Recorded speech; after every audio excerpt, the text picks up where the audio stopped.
a gift or inheritance from family or friends, we would have to show how the person who's gifting the money or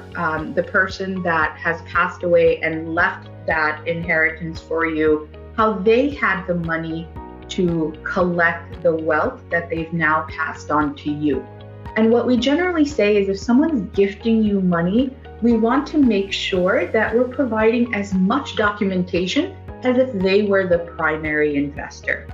And then finally, from loans for family or friends, we want to show, and this is where you either get a private loan from an individual or a private loan from a company and not necessarily a bank. We've been able to include affidavits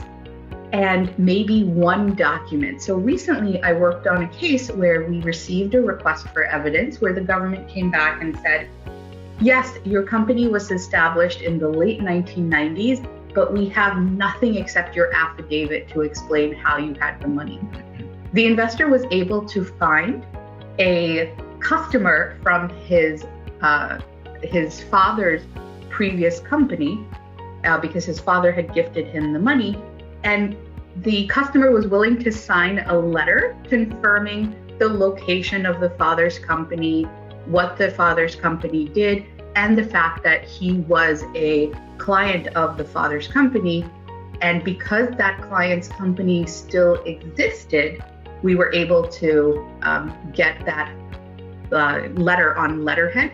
and then successfully defend that petition. So there are lots of creative ways to make sure that we can document the source of funds, even if the company was established over 10 years ago and you don't have that documentation. Now I'm going to turn it over to my colleague Allison, and she'll take you through the capital gains, gift or inheritance, and the loans as a source of funds.